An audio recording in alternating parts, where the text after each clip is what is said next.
মেয়েটা যেদিন প্রথম এসেছিল সেদিনটা এখনো চোখের সামনে ভাসছে।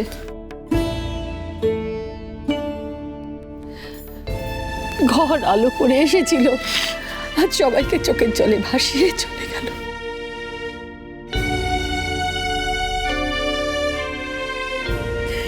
কোন এরকম হলো ইন্দু? কেন এমন হলো?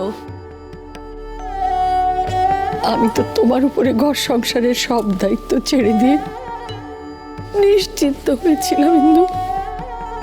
তাহলে কি করে বাড়ির বউরানীকে পুলিশে অ্যারেস্ট করে নিয়ে যেতে পারে? তুমি সবটা দাঁড়িয়ে দাঁড়িয়ে দেখলে, কিছু বললে না কেন? মা তুমি এসব কেন কেন বলছো? বলছি কারণ আমার উত্তর চাই। উত্তর দাও, চুপ করে থেকো না ইন্দিরা।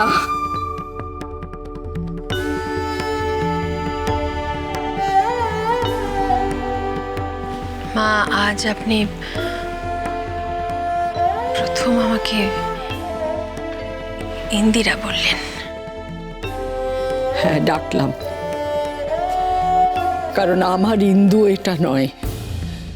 আমার ইন্দু হলে কখনো এই ঘটনা ঘটতো না। আমার ইন্দু হলে কখনো এই বাড়ির বউরানীকে পুলিশ এসে নিয়ে যেতে পারতো না।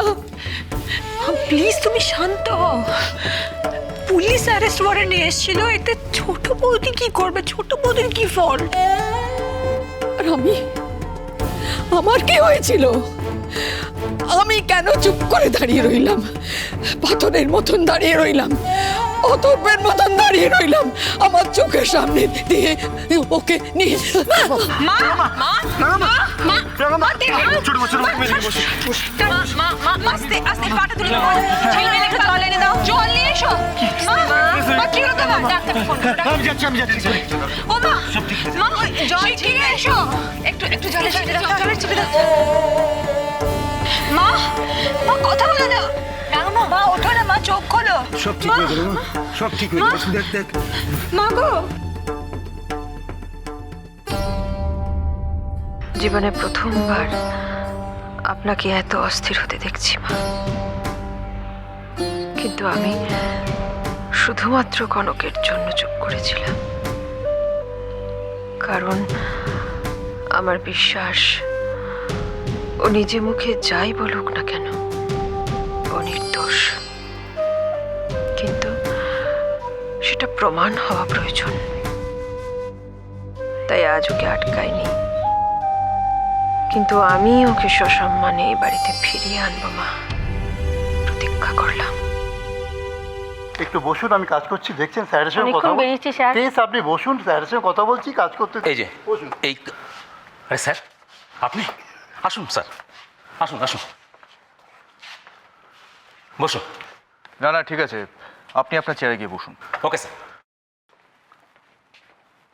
হ্যাঁ, কনক চৌধুরী কোথায়? লকআপে আছে, ডাকতে পাঠাবো? না, লকআপটা কোথায় বলুন, আমি নিচে গিয়ে দেখা করে আসছি। হ্যাঁ, মিস্টার বরাত, ইয়েস স্যার। ইনি মিসেস কনক চৌধুরীর সঙ্গে দেখা করবেন, নিয়ে যান। সত্য কি? তুমি যাও গিয়ে কথা বলে এসো, আমার ওনার সঙ্গে কিছু কেসটার ব্যাপারে কথা আছে। আসুন। বসুন। হ্যাঁ স্যার। আপনি একবার নিজেতে গিয়ে কথা বলে আসতে পারতেন।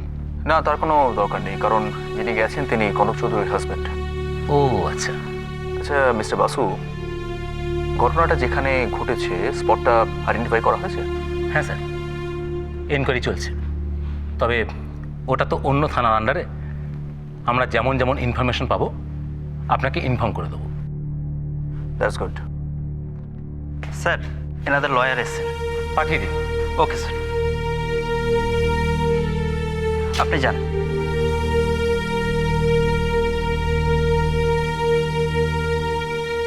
বসুন।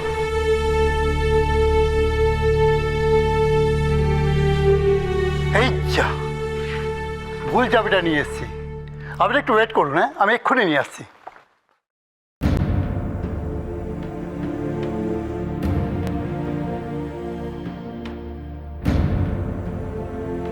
socially you shall always be respected and treated as my wife. কিন্তু এর থেকে বেশি তুমি আর আমার কাছ থেকে আশা করো না।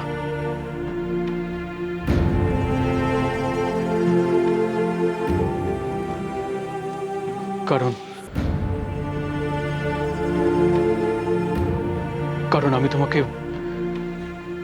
কোনোদিনই ভালোবাসতে পারবো না। এই স্টুপিড মেয়েটাকে একসময় দূরে ঠেলে দিয়েছিলাম, মেনে নিতে পারিনি, মেলাতে পারিনি ওর সাথে নিজেকে। আর আজ ওকে ছাড়া আমি ইনকমপ্লিট, একা।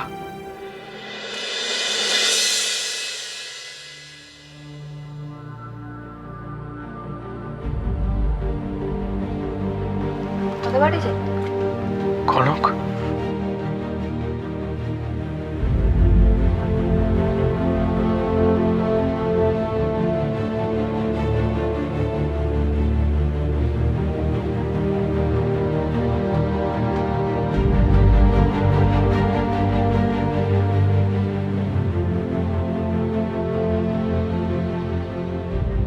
কিছুই কি করা যায় না মিস্টার মৈত্র?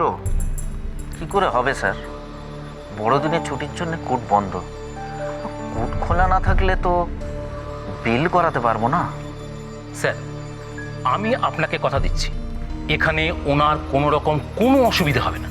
হাজার সুবিধা দিলেও যে মানুষটা লকআপে থাকে তার কোনো সুবিধা হয় না মিস্টার বাসু। পার্টিকুলারলি সেই মানুষটা যদি নির্দোষ হয় বা ভালো মানুষ হয়। নির্দোষটা তো প্রমাণ সাপেক্ষ। কটা দিন ছুটি পাওয়া গেছে, আপনারা যদি কিছু প্রমাণ সংগ্রহ করতে পারেন ওনার পক্ষে, তাহলে বেল কি স্যার? আমি তো ওনাকে রিলিজ করে নিয়ে চলে আসবো। তার মানে যেটা দাঁড়ালো, বৌরানীকে আপাতত কিছুদিন পুলিশ কাস্টাডিতেই থাকতে হবে। তুমি চিন্তা করো না, ঠিক আছে। আমি লকআপের মধ্যে তুমি ঠিক আছো, আমাকে যা কিছু বললে আমি মেনে নেব। স্টুপিড।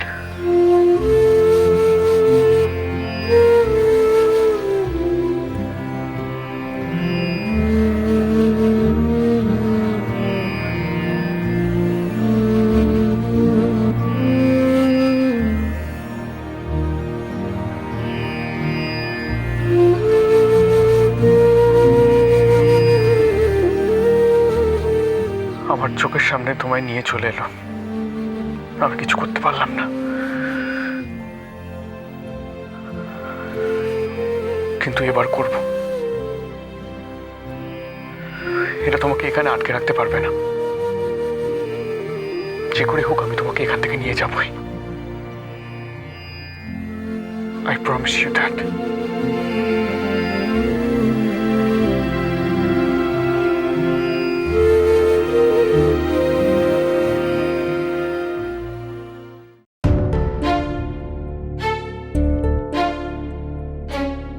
কিছু বলবে অভ্র? ছোট মা, একটা খবর আছে।